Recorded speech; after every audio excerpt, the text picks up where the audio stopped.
Bom dia a todos e todas. Sejam bem-vindos a mais um dia de palestras do Geopô. Hoje estamos em companhia do professor Jorge Aponte Mota. Ele vai apresentar uma palestra chamada Discursos del Vacío e Prácticas de la Apropiación del Espacio en la Amazônia y en la Patagônia. O professor Mota, ele é formado em ciência política, ele é doutor em geografia, é professor pesquisador do Instituto de Investigações Amazônicas da Universidade Nacional da Colômbia, Letícia, na região fronteiriça entre o Brasil e a Colômbia, é pesquisador sobre fronteira, e hoje ele nos vai prestigiar com a palestra. Então, a palavra é com você, Jorge. Seja bem-vindo. Bueno, entonces, muchas gracias, Ginette, y muchas gracias al Laboratorio de Geografía Política de la USA por esta invitación. Yo les voy a ofrecer dos reflexiones de las investigaciones en las que estoy un poco implicado ahora, tanto en la Universidad Nacional de Colombia, sede Amazonia, en el Instituto Amazónico de Investigaciones IMANI, el Grupo de Estudios Transfronterizos, cual hacemos parte desde hace más de 10 años con otros colegas investigadores, y de otra investigación que es vinculada con el CONICET argentino, sobre las relaciones entre Amazonia y Patagonia. Entonces, una primera reflexión va a girar en torno a las formas de representación del espacio de dos regiones que han sido pensadas como periféricas, la Amazonia y la Patagonia. Y otra segunda reflexión más centrada en las formas de representación de lo urbano en la Amazonia, una región que se ha pensado sin presencia de fenómenos urbanos, o se imagina muchas veces sin presencia de las ciudades, y esta ausencia del urbano nos genera pues bastantes problemas para entender problemáticas de la región, como la pandemia actual del COVID-19, y voy a tratar de enfatizar un poquito en eso unos segundos. Yo parto desde una discusión de las representaciones espaciales vistas desde las prácticas y discursos de diversos actores en el marco de procesos sociales, políticos y económicos que generan diversas formas de presentar el espacio, ¿no? Y estas formas de presentar el espacio están atadas a las formas como es concebido y como el espacio es producido. Aterrizando en esta mirada general, quisiera mostrarles este mapa que quizás conocen, de Diego Gutiérrez, de la cuarta parte del mundo. Acuérdense que el mundo hasta el Renacimiento era pensado en tres partes: Europa, Asia y América, pero el encuentro con una nueva isla que se fue después pensando como continente, cambió la forma de imaginar el mundo. Y en ese cambio de las formas de imaginar el mundo, se construyó la idea de América y la representación de América. Y hacia América migraron muchos seres de los bestiarios europeos que fueron reubicados en América y se mezclaron con los relatos de los diferentes viajeros y exploradores. Entonces aparece la América renacentista en la representación. Es una América que está llena de diversos personajes. O por ejemplo, si ustedes ven, acá hay una imagen de los caníbales Tupinambá en la región de Brasil. Y acuérdense que Orellana recorrió el río Amazonas hacia 1542, este mapa es de 1554, y ustedes ven acá una representación del río Amazonas muy particular, así como serpenteante, y esto algunos autores pues, lo han relacionado con mitologías indígenas que hablan sobre el río serpiente. Hay toda una discusión en torno a eso, pero lo interesante que yo quería resaltar es que es una representación llena de personajes en la región que después conoceremos como región amazónica y en la región patagónica, tras el paso de Magallanes, que también fue muy cercano, fue en 1521, encontramos una región de gigantes con los Patagones que observó Pigafetta, que era el cronista del viaje de Magallanes. Y estos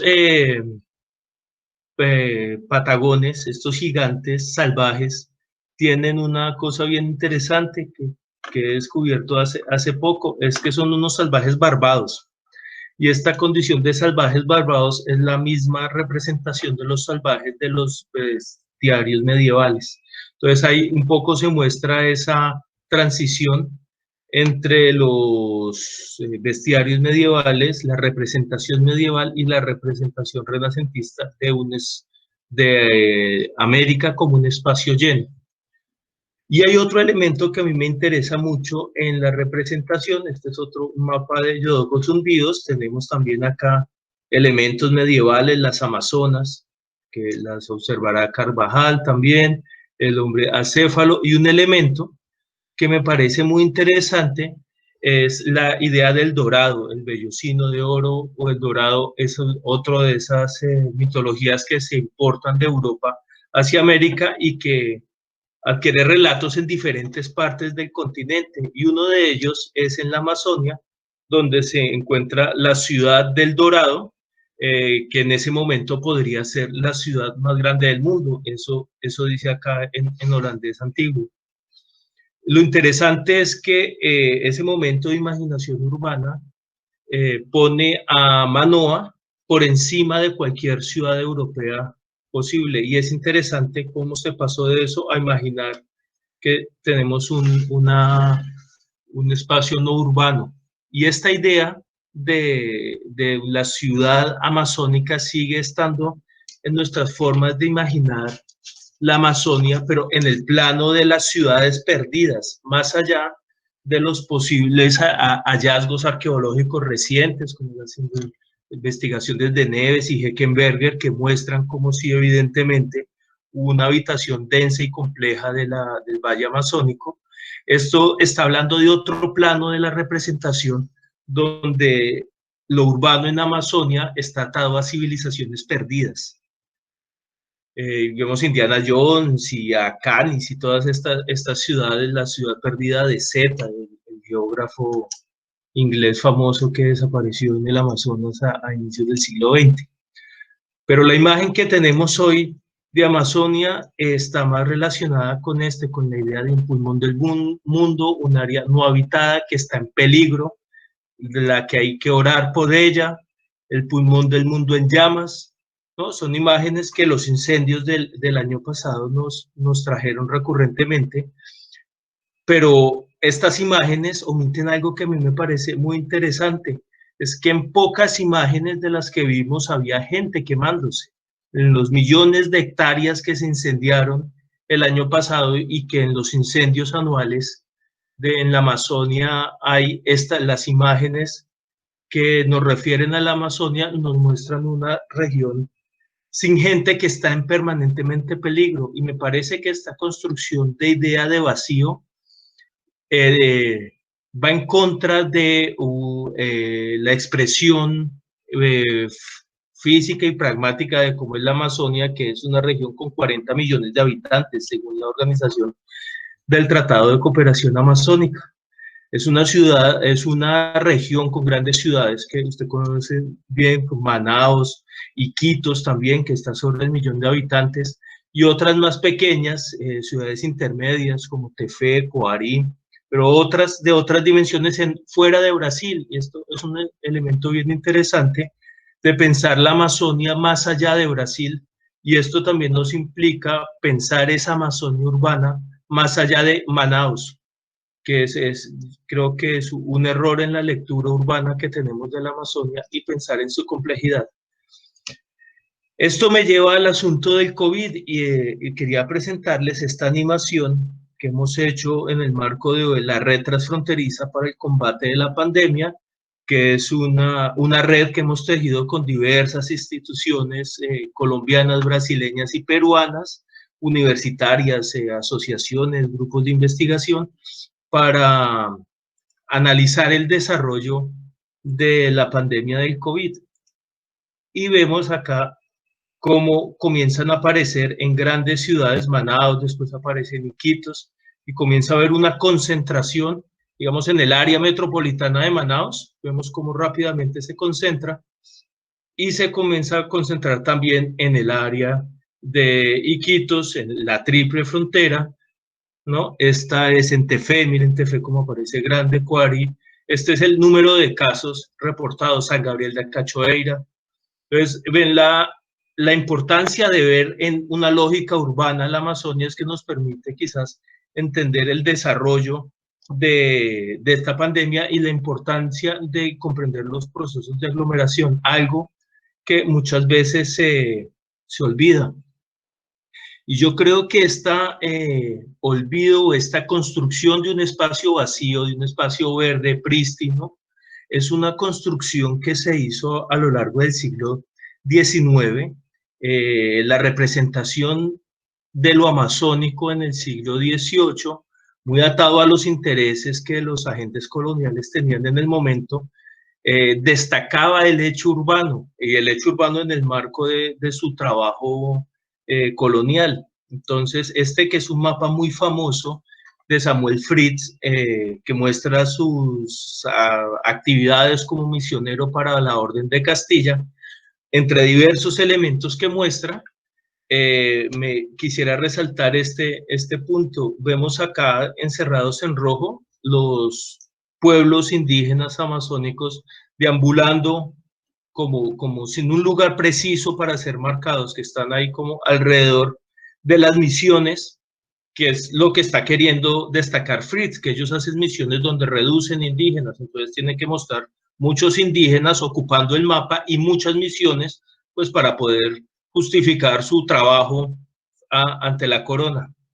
Y muestra también enclaves urbanos estratégicos de defensa, ¿no? Fuertes militares en el Pará, en Guyana. Esta forma de representación hacia finales del siglo XVIII comienza a desaparecer y ya no tenemos a los pueblos nativos deambulando, sino lo que tenemos es a las potencias imperiales en disputa por la región. Tenemos acá en la costa holandeses, franceses y portugueses, y más hacia el área del medio Amazonas, la disputa conocida entre las misiones portuguesas y misiones españolas. Entonces, hay un cambio en la forma de representación que a mí me parece sumamente interesante, pero se mantiene, sin embargo, las expresiones urbanas, o por lo menos la toponimia urbana representada en el mapa como un elemento de la disputa geopolítica.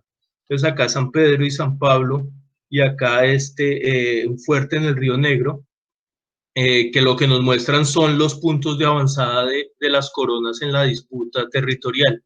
Y también, nuevamente, fuertes fronterizos. Y no sé por qué ahora le dio esto por no pasar. Aquí está. Otra vez Cayena y Pará. Este proceso me parece interesante, de un paulatino vaciado de población que llega a un momento a sugerir una condición de área inexplorada, como en este mapa de Francisco Javier Vergara y Velasco, ¿no? Que es un geógrafo colombiano muy famoso, que David Ramírez escribió una tesis muy interesante sobre Vergara, y nos muestra Vergara está en la parte amazónica colombiana como un área inexplorada, pero sigue manteniendo en que es un mapa de la misma obra de Vergara de 1901, la toponimia urbana como elementos fundamentales en la representación, y que está atado pues a los discursos geopolíticos del mapa. En este proceso se va consolidando la idea de un vacío que hay que ocupar, efectivamente saltando muchos años en la narrativa, pero a mí me parece que estos son elementos que van construyendo la posibilidad de decir, no, esto es un área que está vacío, que no está ocupada, que es desierto en una narrativa también construida sobre Amazonia. El Sertão va atada a esta idea de que son áreas que están disponibles a ser ocupadas, a ser explotadas, a aprovechar las riquezas de la naturaleza. Y esto se vuelve una narrativa muy poderosa que bien permite esto, o las imágenes que les mostraba al comienzo de la idea del pulmón del mundo.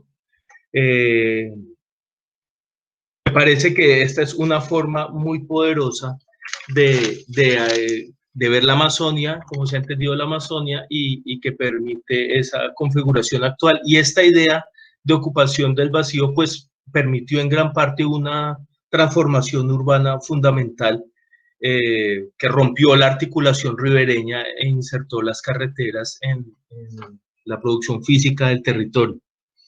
Quisiera saltar un poco de esta reflexión de los espacios vacíos y los entornos urbanos, la representación del urbano en la Amazonia y la expresión física de la ciudad, con una mirada mucho más amplia hacia cómo se ha construido la idea de estas dos regiones que estoy analizando, la Amazonia y la Patagonia, como regiones apenas conocidas, con salvajes nómadas. Acuérdense esa imagen que les mostraba de Fritz, como creo que sigue deambulando, pero que además son inexploradas. Y ese inexplorado me parece que en el siglo XIX y entrando hacia el siglo XX va a tener unos reflejos en las formas como se construye la propiedad privada en otra escala, que me parece eso muy interesante. Y voy primero a mostrarles desde un trabajo de un muy reconocido cartógrafo de origen italiano que estuvo con Bolívar y que hizo quizás uno de los primeros atlas de América, el Atlas de Venezuela, de Agustín Codazzi de 1840. Después trabajaría mucho tiempo en Colombia, en la Comisión Corográfica de Colombia, y murió antes de publicar su trabajo. Que es uno de los primeros atlas, les decía, tiene un mapa que me parece a mí muy interesante de América histórica, física y política, y muestra en estas regiones periféricas estas características de poco conocida, con tribus indígenas y que están en todas direcciones. Para la Amazonia menciona que es un país poco conocido, con tribus indígenas y feroces en todas direcciones. Al norte de México dice que es un país hermoso, apenas habitado. En Alaska dice que este es un espacio donde andan errantes diferentes tribus indígenas, cuyo número se gradúa de 500,000 de habitantes.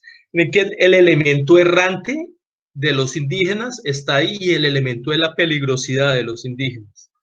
Y la Patagonia, por último, dice que también es poco conocida, que hay una multitud de tribus, de razas, formas y costumbres diversas que pueblan en todas direcciones esta parte.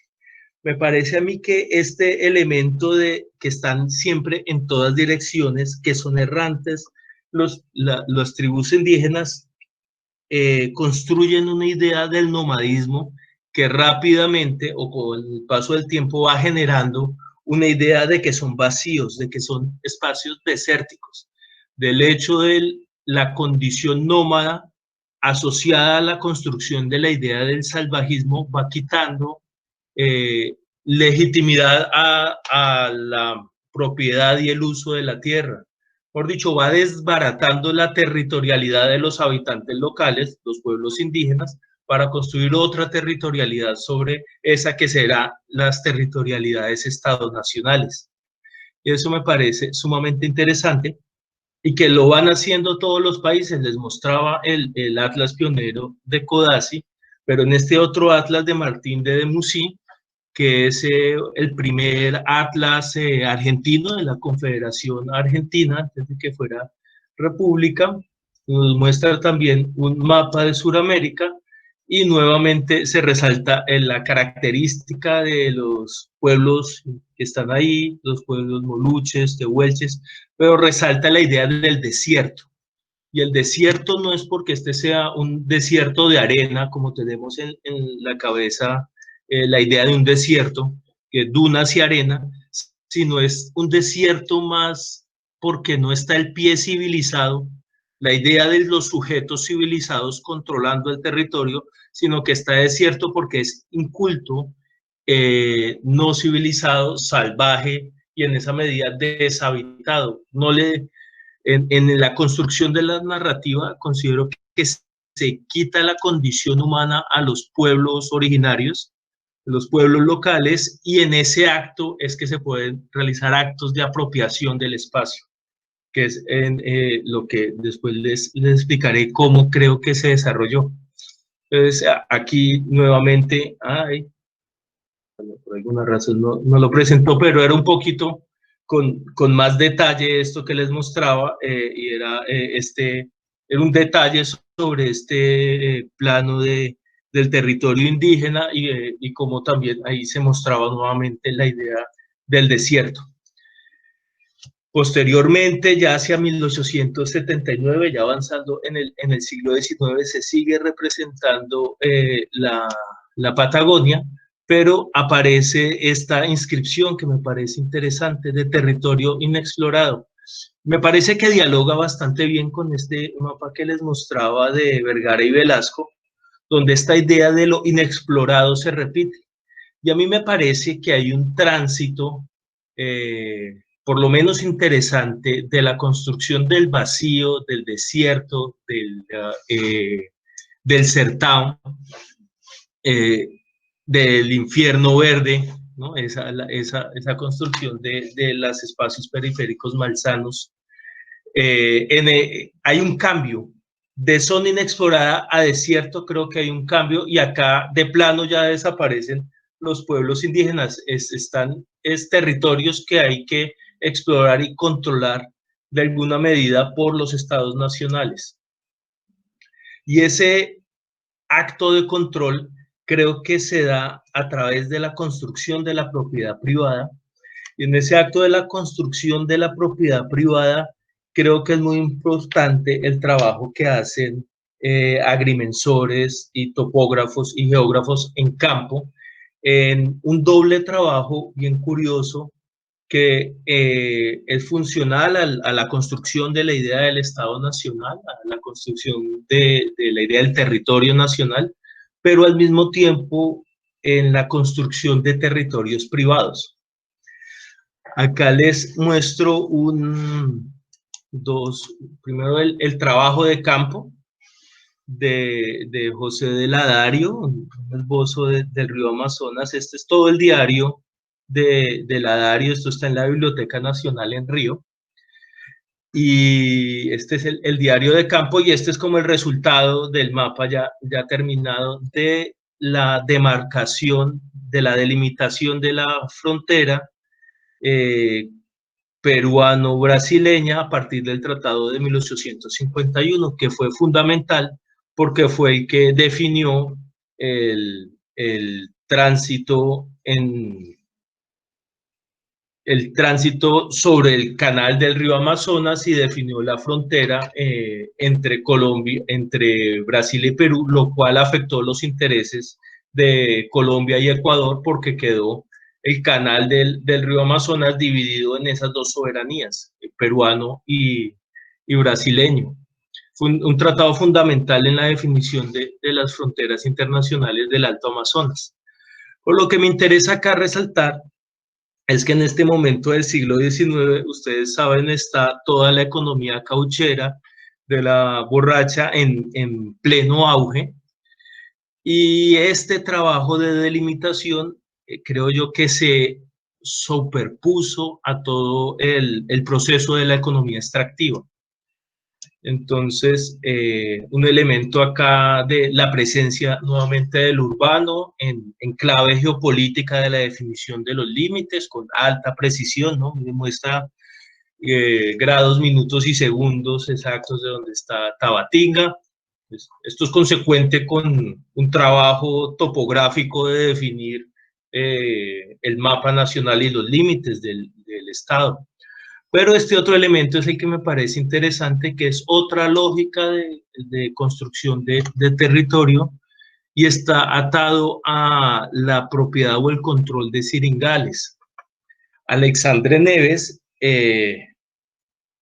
estoy investigando todavía esto, pero creo que Alexandre Neves fue un dueño de Siringal, y el río Yavarí, que es el, a ver si acá se ve, tenemos, aquí está el río Marañón, que desde este punto será que es que existe el río, hasta acá llega el río Marañón, pero también es el río Solimoes, que Marañón, Solimoes y Amazonas, pues ustedes saben, tienen el mismo nombre, y desde este punto más o menos es que comienza a hablarse de río Solimoes, desde este punto, río Solimoes, y este es el río Yavarí. El río Yavarí fue un área de extracción cauchera muy importante, y entonces por eso es que resulta interesante que un cauchero dueño de Siringal, Alexandre Neves, sea indicado en un mapa de delimitación. Pero también hay otros elementos interesantes que ayudan a reflexionar sobre las características de la propiedad de la tierra y también de las dinámicas que estaban pasando localmente. Acá habla de la moradía de Ecuatoriano Nicanor, averiguando quién era el ecuatoriano Nicanor. Pero otro elemento acá que creo que es de gran interés es, miren, la moradía del indio Gregorio, y parece que el indio Gregorio alguna relación tenía con Alexandre Neves. Es decir, en este mapa lo que está expresando, además de los elementos geopolíticos atados a la definición de los límites entre el entonces imperio brasileño con Perú, también está, digamos, construyendo la idea de la propiedad privada. Y vamos a ver cómo esto en la Patagonia fue aún más intenso y, digamos, más claro. Creo que en esta investigación me falta llegar a avanzar un poco más, a ver si en algún momento hubo un trabajo topográfico más preciso sobre los predios. Creo que no lo hubo en la forma en que lo hubo en Argentina y Chile, en que la Patagonia es algo, normalmente lo asumimos como una parte de Argentina incuestionable, pero realmente la integración de la Patagonia Argentina ha sido algo tardío, y las dinámicas transfronterizas que se han movido en un universo antártico de relaciones con centro en Punta Arenas y articulado a Malvinas, nos hace pensar esta región desde otra lógica, no desde la lógica, digamos, norte-sur, sino desde una lógica transversal que nos permite ver otro tipo de relaciones muy vinculadas a una economía que en el siglo XIX fue muy importante, que fue la economía lanar. Todos estudiamos en su momento que la revolución industrial se sustentó en la lana. Y cuando uno rastrea un poco cómo fue la economía global de la lana, encuentra uno regiones antárticas que fueron fundamentales en todo ese comercio lanar. Entonces, si ustedes ven, Sudáfrica fue un epicentro lanar importante. También tenemos Nueva Zelanda, Australia y la Patagonia. Fueron entornos lanares importantes.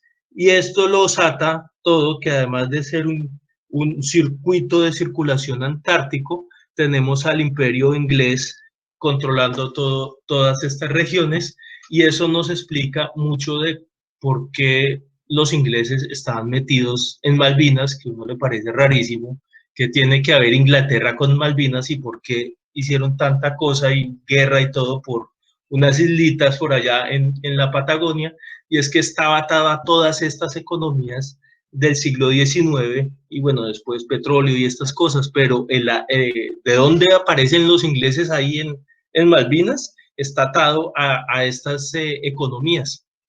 Bueno, estas economías lo que llevaron fue a un proceso de parcelación y de construcción de la propiedad privada muy detenido, con gran nivel de detalle, un trabajo de topografía y agrimensura bastante detallado, que me parece a mí interesante y contrasta con esa lectura en otra escala, una escala más amplia de los espacios vacíos, inexplorados, ¿no? Desérticos. Cuando uno cambia de escala más o menos en los mismos años, encuentra que no, nada de desconocido ni deshabitado, si es muy conocido, inclusive es delimitado y cada pedacito tiene dueño o por lo menos se pretende un dueño.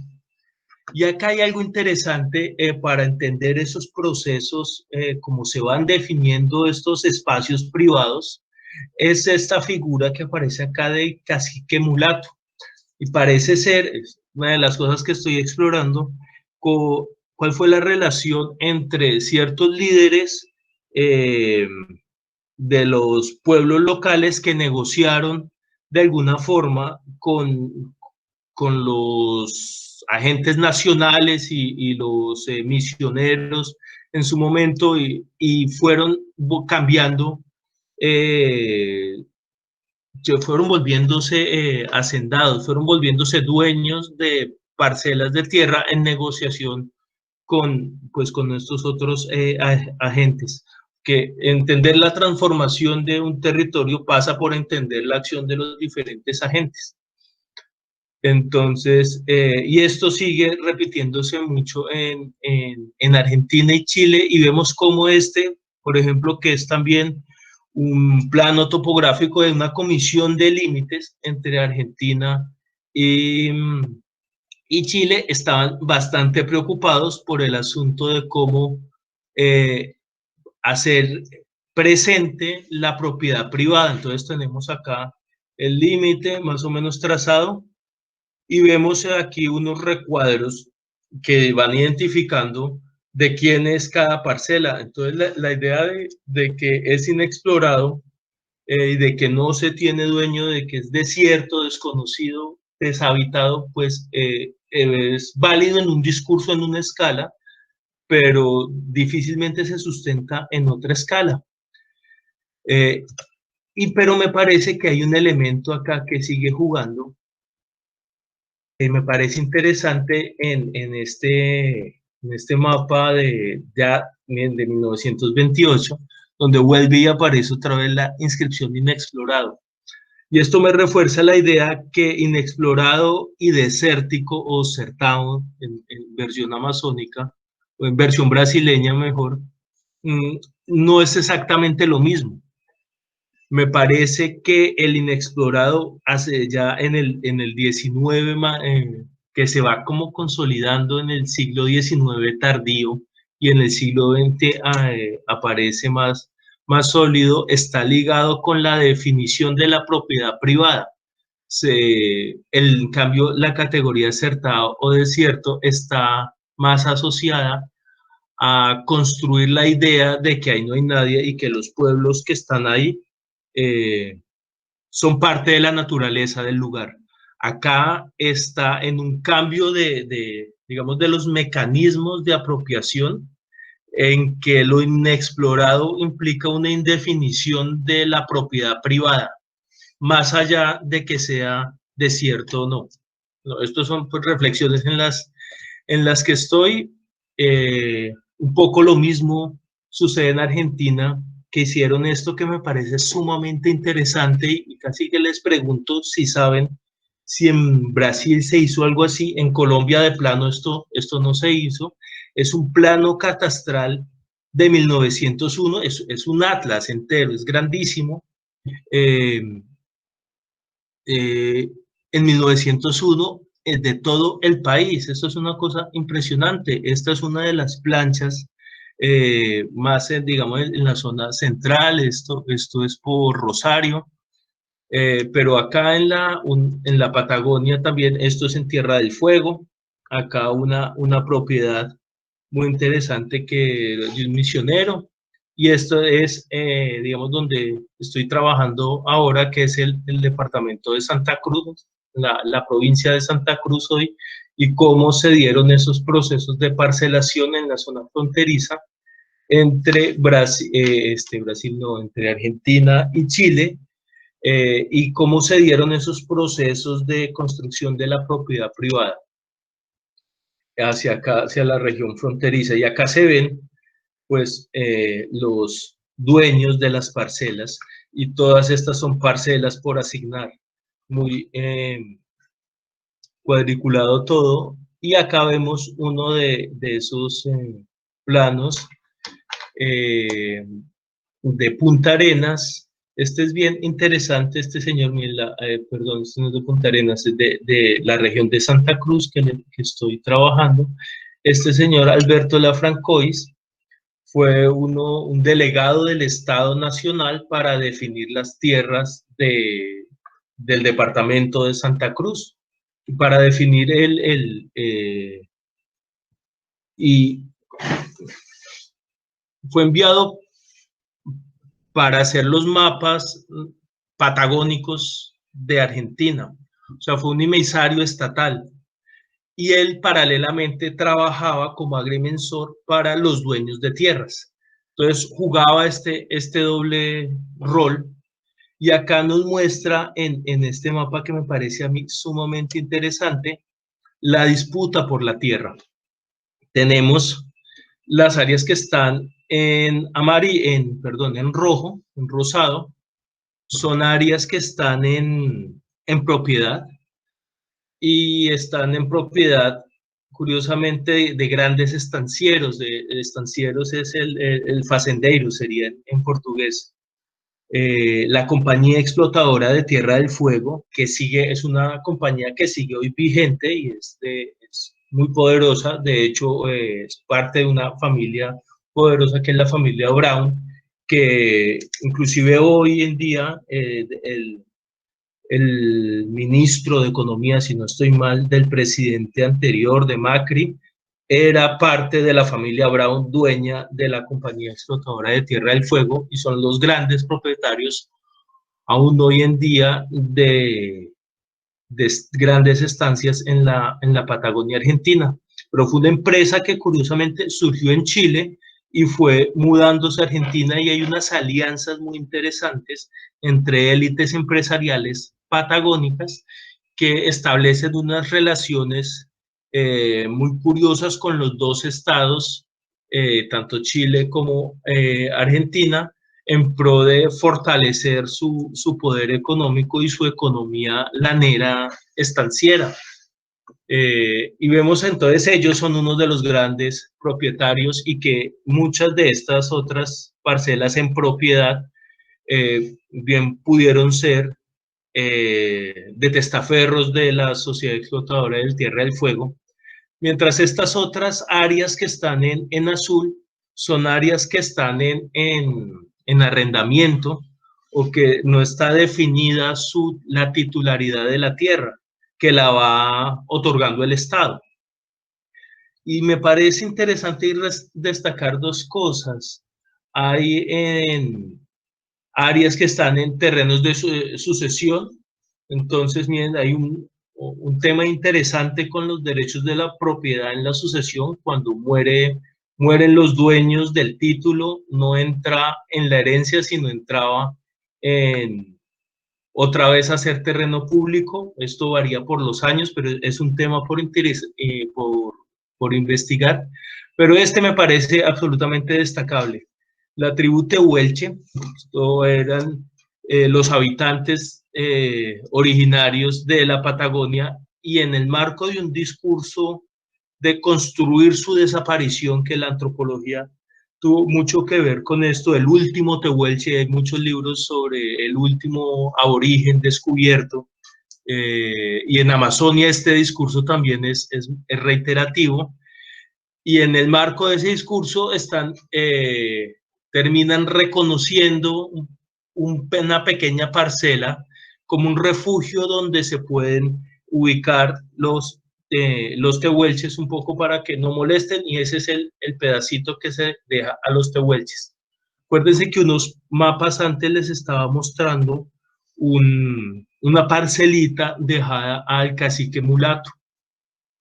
Esta otra parcela también puede estar asociada a negociaciones de ese tipo, pero en términos territoriales me parece sumamente interesante cómo se construye un discurso muy poderoso de no están acá, aquí no hay nadie, no está deshabitado, y después cuando el discurso se desenvuelve en otra lógica, se desenvuelve en una lógica de construcción de la propiedad privada, reaparecen los pueblos indígenas, pero entonces ya un poco casi como acto caritativo les dejamos un pedacito. Uno podría pensar, quizás un poco pensando mal, pero si traspasa eso a los resguardos indígenas en Colombia, a las tierras indígenas en Brasil, en parte no habría funcionado un poco parecido. ¿Cómo reducimos los pueblos de un lugar a una parcela grande o pequeña? Que uno le puede sonar muchos kilómetros, pero uno dice realmente eh, les construimos un territorio a medida de las expectativas de control del Estado y los muchos agentes económicos que hay en torno al Estado, y un poco para salirnos del problema, si allá están bonitos en la reserva los indígenas y el resto es apropiable bien por el capital privado o por el Estado, que en buena medida resulta funcional a él. Y bueno, ahí un poco para motivar discusiones y debates con ustedes. Creo que si la presentación me deja, creo que les dejo ahí ya. Muchas gracias.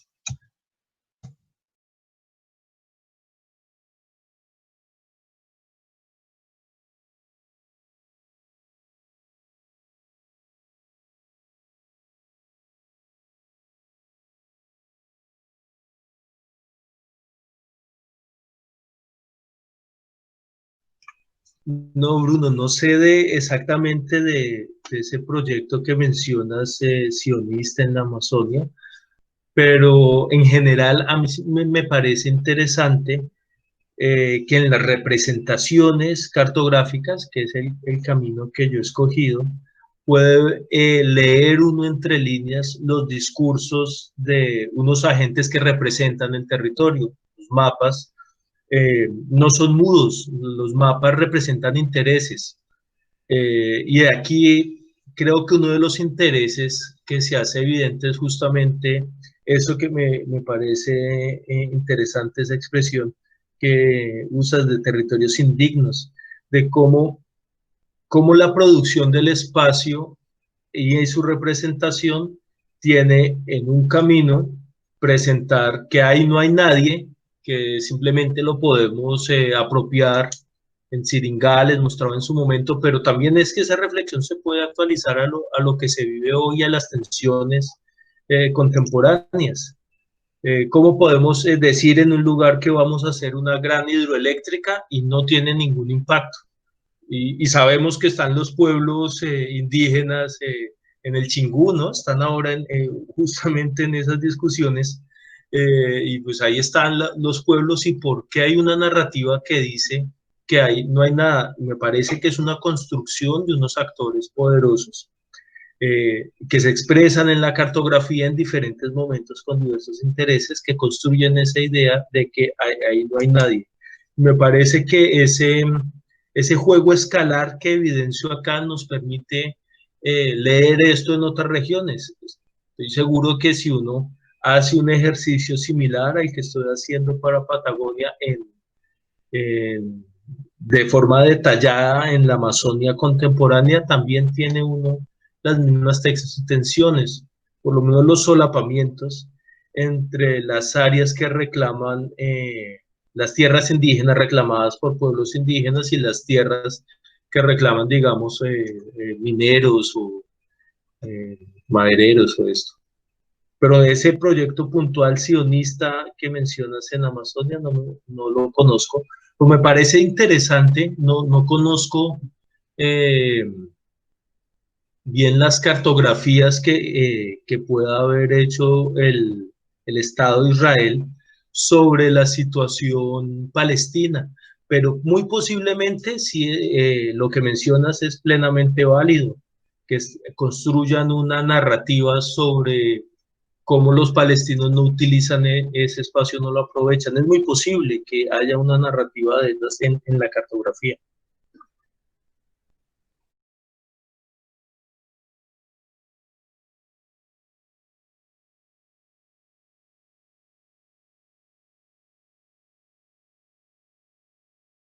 yo pienso, hay una cosa muy interesante con la IRSA, y es que ustedes saben que la IRSA fue un proyecto que surgió en el seno de la UNASUR, pero estando Bolsonaro y Macri, hace unos años decidieron un poco el fin de la UNASUR.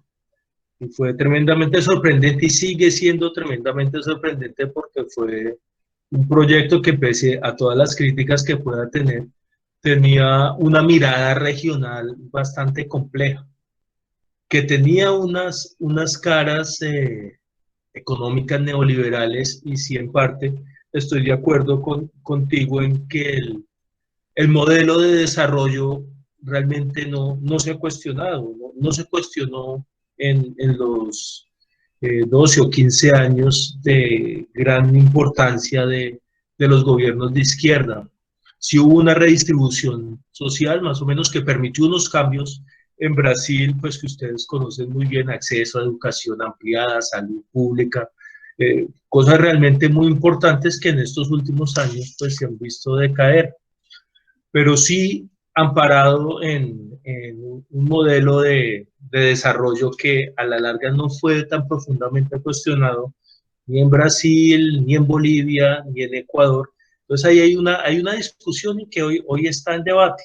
Pero me parece interesante que la IRSA, pese a que desapareció UNASUR, el Copisplas ni la IRSA no terminaron con la muerte de la institución central, que sería la UNASUR, y sigue tremendamente activa, y quizás más activa, y quizás ya sin los peros que podría representar los frenos que marcara una institución política más sólida. Quedó solo el proyecto de infraestructuras.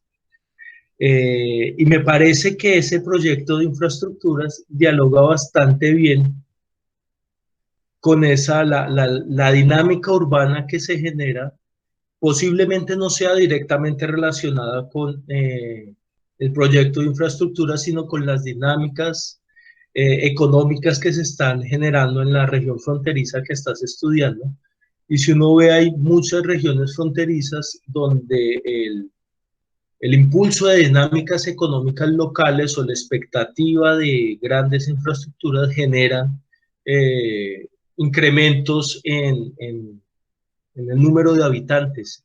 Y lo que está muy poco trabajado, y que es uno de los problemas que hay, es que en la idea de la Amazonia escasamente habitada, donde no hay prácticamente fenómenos urbanos, nos lleva al problema de que están creciendo desde los años 80, ya lo decía Berta Becker, desde los años 80 habría que hablar de una Amazonia urbanizada, y pues de ahí hacia acá es cada día más grande.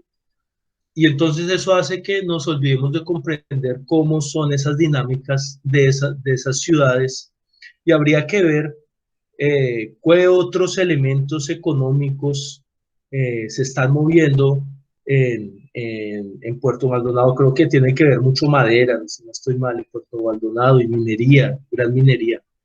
Pero también estos proyectos de infraestructura, no sé si se estén desarrollando las infraestructuras que por esa frontera se supone que la IRSA debería desarrollar. Posiblemente el desarrollo de infraestructuras específicas también genera un aumento de la mano de obra disponible de un lugar que trabaje en eso. Puede tener relación con eso.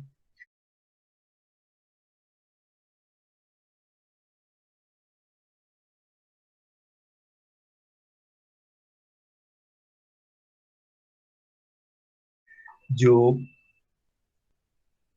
estoy pensando en clave de los discursos que se utilizan, mejor dicho, los discursos que construyen una idea geográfica. Que sí, efectivamente, en un momento, con esta idea de la construcción del vacío y de ocupar el vacío y de ocupar para no entregar, que era parte del eslogan, ¿no?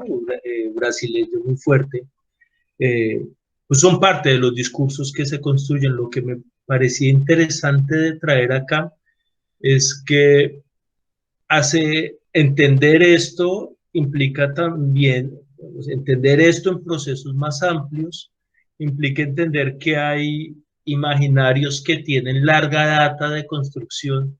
Entonces, por eso si uno ve en los primeros mapas que les presentaba, hay elementos que vienen desde la construcción de la idea de América y del salvaje y los caníbales, entonces, y cómo eso se va transformando y se va apretando en las condiciones geopolíticas, económicas y de los actores que están en juego.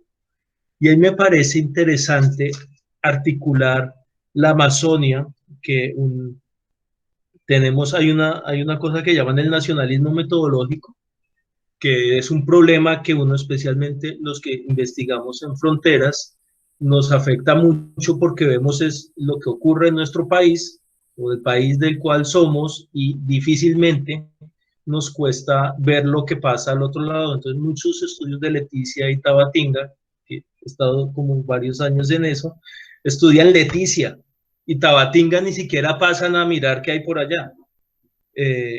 Y no es que la gente no quiera hacerlo, uno muchas veces quiere hacerlo, pero hay ciertas trabas que lo impiden, el idioma, no conocer, normativas, bueno, hay muchísimas cosas, pero eso implica un encerramiento epistemológico ahí muy grande y de conocer el campo. Muchas veces lo supera uno. También tenemos un cierto encerramiento regional los que reflexionamos Amazonia, los amazonólogos nos encerramos en Amazonia y a veces no logramos ver cómo lo que pasa en Amazonia no es porque la Amazonia sea especial, sí, a todos nos parece especial y por eso nos dedicamos muchos a estudiar la Amazonia, sino cómo esa región como una construcción de un espacio periférico está atada en lo que pasa en otros muchos espacios periféricos globales. Por eso me pareció interesantísimo ver que en un momento del capitalismo, en el siglo XIX, en ese capitalismo industrial, lo que pasaba en Amazonia y lo que pasaba en Patagonia era relativamente parecido, con un producto diferente y con unas formas de construcción de la propiedad privada que parecen ser diferentes, pero a la larga era lo mismo, sacamos caucho de Amazonia, generamos unas formas de propiedad y de explotación del espacio y sus gentes, pero acá en la Patagonia más o menos es la misma cosa, sacamos otro producto que es la lana, las ovejas las habíamos traído también implantado, ahí hay una diferencia con Amazonia, que pues el caucho estaba ahí, en cambio la lana las ovejas las trajeron, pero también explotar y eliminar a la gente, no solamente físicamente, que acá fue aún más terrible que en Amazonia, les digo acá porque en este momento estoy en la Patagonia, ojalá estuviera en el Amazonas, y acá fue dramático, o sea, uno habla de las masacres en el Putumayo de Arana y parecen desastrosas, pero acá fue aún peor el nivel de barbarie en las masacres, pero lo curioso es que reaparecen, ahora en estos años hay muchos movimientos de organizaciones indígenas locales que hace 15 años decían que estaban extintas, y no estaban extintas, estaban protegiendo. Con diferentes estrategias que también se usan en el Amazonas. Entonces uno ve cómo esas cosas pasan en diferentes partes. Y Australia, que Australia lo tenemos muy imaginado como Occidente. Tenemos ahí una cosa bien curiosa con Australia, porque, digamos, por el proceso colonial en Australia, lo tenemos pensado como una isla blanca de colonos blancos que fueron los ingleses y que eran unas cárceles y que más o menos tienen un vínculo muy directo con Inglaterra, pero lo cual no hacemos igual con la India, que también fue un entorno colonial inglés supremamente fuerte, pero uno va a Australia y ve lo que hicieron también en una economía lanar con los pueblos indígenas y fue muy parecido. Y se va uno para Alaska y con el oro también. Se va a California y un poco lo mismo. Entonces uno comienza a ver como entornos periféricos globales, váyase uno a Siria hoy y entiende uno también otra producción de otro espacio global periférico. Y a mí me parece que hay dinámicas económicas globales que construyen en momentos unas formas de ver espacios periféricos como la Amazonia, como la Patagonia, como estos lugares, que me parece que se replican. Y me parece que hacer este esfuerzo de unas miradas globales desde los espacios periféricos nos saca de la fijación regional que tenemos los expertos regionales, ¿no? Que además es una construcción moderna, ¿no? Y también viene desde la misma crítica orientalista, ¿no? Esta de los expertos en la región. Entonces somos los amazonólogos, los americanistas, los orientalistas, era lo que criticabas ahí. Nosotros somos expertos en el Amazonas, también, pese a que critiquemos cosas que suceden en la Amazonia, tenemos esa experticia del experto regional que se cruza con el experto disciplinar, que también es una cosa problemática.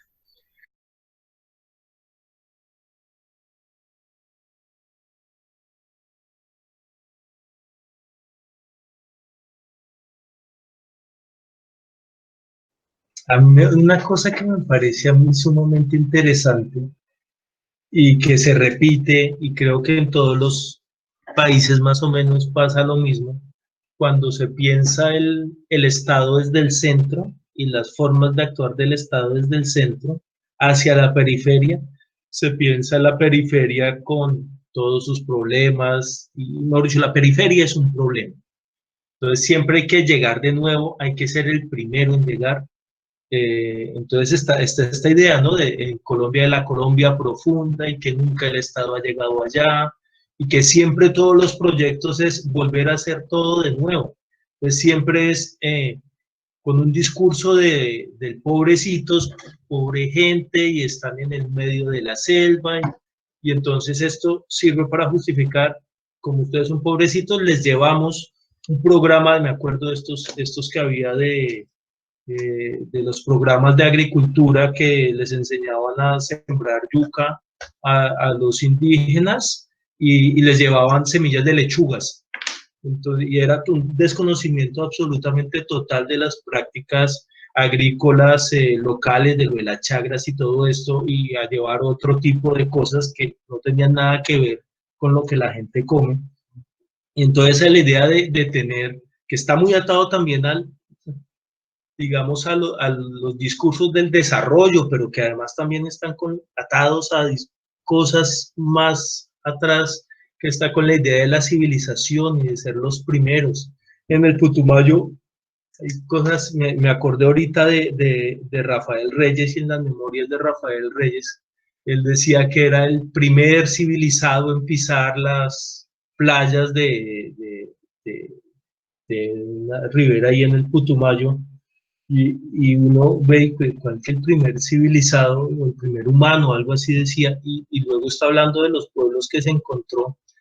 Y siempre está esta idea de ser el primero, y creo que es una cosa que hay que romper, esa idea de entender las regiones periféricas desde el centro, y así como decía el antropólogo argentino Alejandro Grimson, hay que pensar desde la periferia y pensar el Estado desde la periferia, que esa idea de que el Estado nunca ha llegado es bastante falsa. Hay que pensar cómo ha llegado, y hay que pensar las formas en que se necesita el Estado.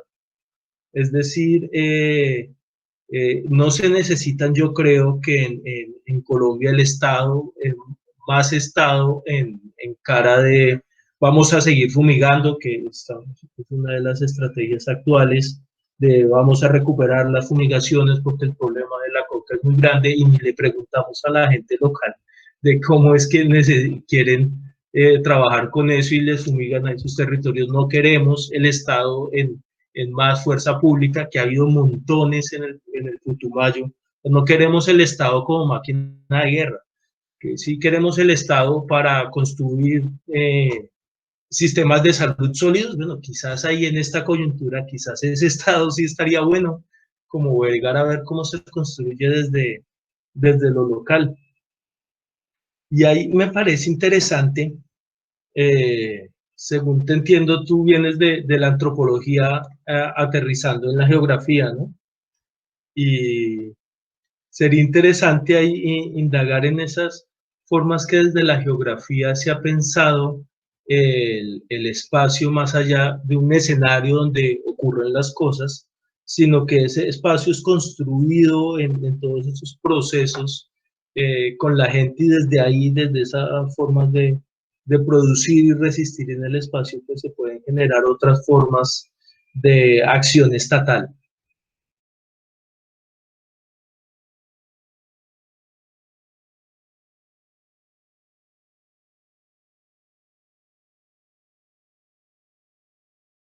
Estaba pensando en un poquito en la discusión que hubo en una defensa de tesis de disertación de maestrado que estuve hace unos días sobre la justicia espacial, tesis de Jaime Rego, que era sobre justicia espacial en vivienda pública en Leticia y Tabatinga. Estuvo muy interesante, en Salvador de Bahía. Y creo yo hacía un comentario sobre la importancia de la discusión en torno a la justicia espacial en un momento donde la categoría raza se reaparecía como un determinante de las luchas por el espacio, por y en el espacio. Y eso me lleva a una discusión de cómo la idea de raza ha estado a la construcción de la nacionalidad y cómo esa dupla raza-nacionalidad ha estado atada a la idea de ciudadanía. Eso me parece esa articulación bien interesante. Santiago Castro Gómez ha sido como bastante bueno. Un libro que es buenísimo para Colombia, La Ibris y el punto cero. Me parece que lo ayuda uno como a reflexionar un poco en eso.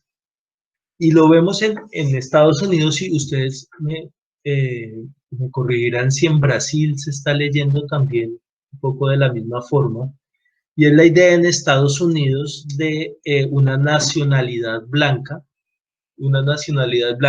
hegemónica, con control de las armas, y donde que además el Estado como aparato que asegura derechos para todos y un todos amplio, no es cada vez menos reconocido, y el Estado aparato es solamente útil para quienes efectivamente somos la nación, nos autodeterminan la nación, que son, que es blanca, que es, además de blanca, bueno, la idea de riqueza ahí es complicada, pero esencialmente es blanca porque uno ve en las reivindicaciones en Norteamérica, en Estados Unidos, uno ve pobres latinos o hijos de inmigrantes latinos reivindicando a Trump, y además reivindicando la acción de la policía contra los movimientos de derechos negros. ¿Qué está pasando acá? Cómo hay unas estrategias de blancamiento para meterme en un paquete de un nosotros, que ese nosotros son los ciudadanos, ¿no? La ciudadanía es el reconocimiento propio y de la institucionalidad de que hacemos parte de un mismo paquete, y eso me da unos derechos civiles y políticos. Yo lo que veo es que en ese proceso de construcción de nosotros racialmente blanqueado, y que es parte esencial de nuestra historia latinoamericana, como hemos negado nuestra diversidad en la construcción de nuestros pueblos, nuestra diversidad indígena por una parte, pero también nuestras múltiples diversidades negras y otra serie de diversidades que están ahí en juego. Pero entonces el peso de patriarcal y de la idea de que somos racialmente blancos y descendientes directos de los europeos, los argentinos tienen también una narrativa blanca muy fuerte, y en Colombia pues ni hablar también, y de unas estrategias de blancamiento para cómo hacernos más blancos, y que pues en tiempos coloniales eran supremamente fuertes.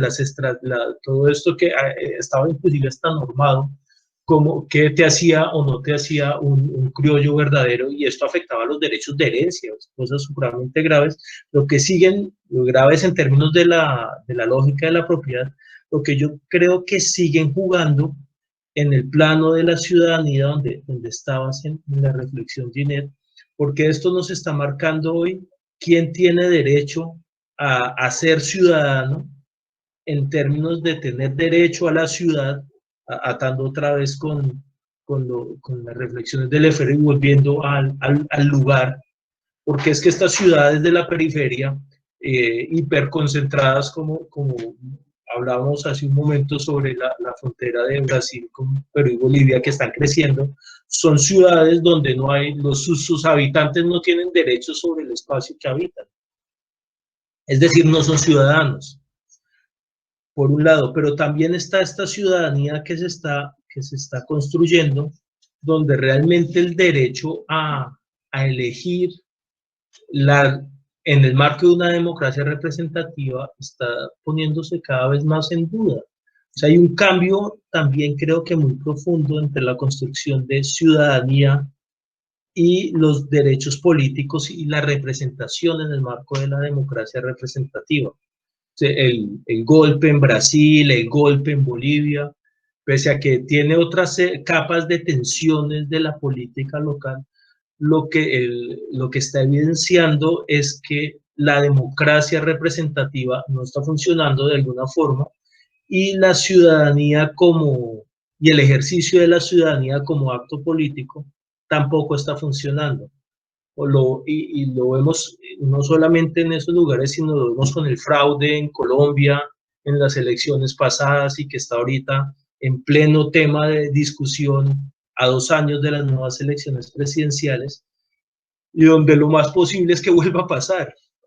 Entonces vemos, lo que yo creo es, y ya como para ir cerrando la idea, hay una articulación muy grande que no se veía hace muchísimos años, hace 50 años por lo menos, donde hay una reemergencia de la categoría racial para definir quién hace parte de la comunidad política imaginada, y eso está incidiendo en las formas como se es ciudadano, como se pertenece y practica ser parte de la sociedad política, tanto en los planos de los derechos a habitar un lugar, la ciudad, como en los planos de la representación política, y esto está cuestionando las formas de ser de la democracia.